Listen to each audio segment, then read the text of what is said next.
Informasi dari Pansus Haji DPR hari ini menggelar rapat tertutup dengan sejumlah agen travel penyelenggara haji. Ketua Pansus menyebut ada indikasi pelanggaran soal haji khusus.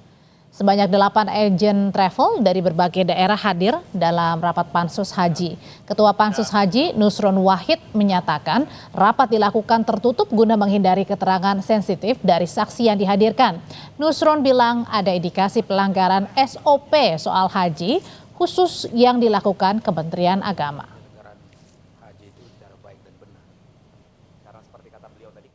Ada delapan kita undang untuk sampling. Untuknya informasinya beda-beda.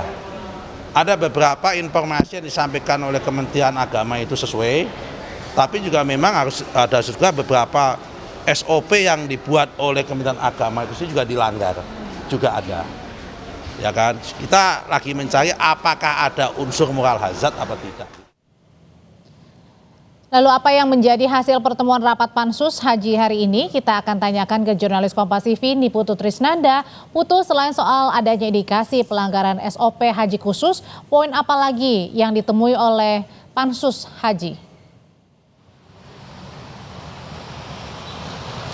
Ya, selamat petang Audrey dan juga saudara. Sampai dengan saat ini memang masih belum bisa disampaikan secara resmi karena rapat masih berlangsung. Tadi memang sudah sempat diagendakan agenda pertama di mana DPR ini melakukan rapat dengar umum secara tertutup dengan beberapa agen travel haji. Karena memang kalau melihat agendanya pada hari ini, Audrey dan juga saudara, poin yang coba dikejar oleh DPR adalah apakah ada indikasi pelanggaran dan ketidaksesuaian juga kesengajaan terhadap adanya kuota tambahan haji. Jadi kalau tadi kita mendengarkan bagaimana pernyataan dari Ketua Pansus Nusron Wahid ini memang menyampaikan ada indikasi dugaan pelanggaran SOP.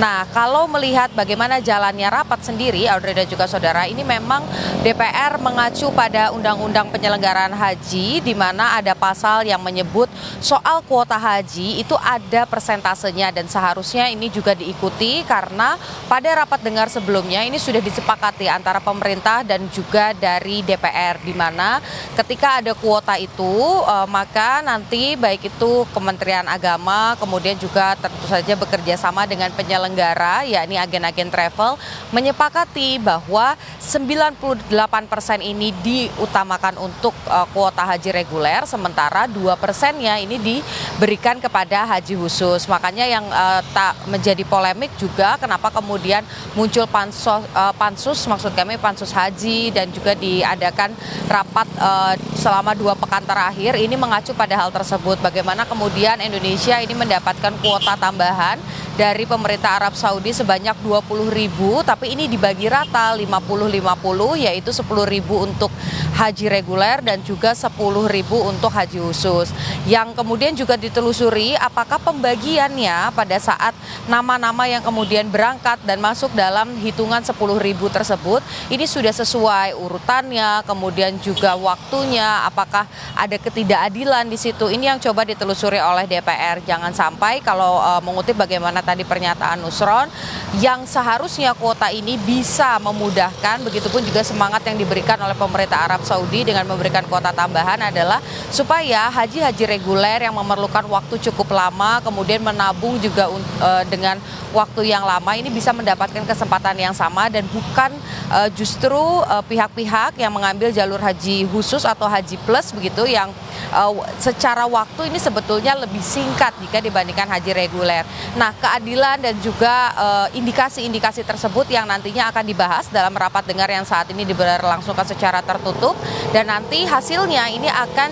disamakan atau dikonfrontasi dengan pernyataan dan juga dokumen-dokumen yang diserahkan oleh Kementerian Agama pada rapat sebelumnya.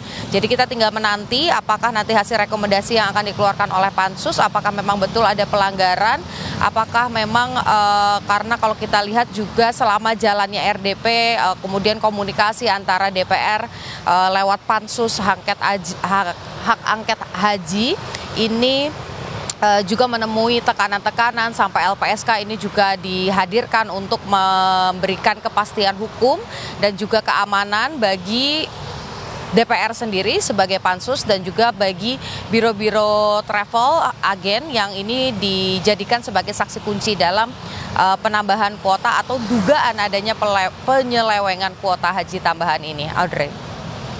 Masih berlangsung soal dugaan pelanggaran SOP Haji Khusus. Terima kasih laporannya Niputu Trisnanda.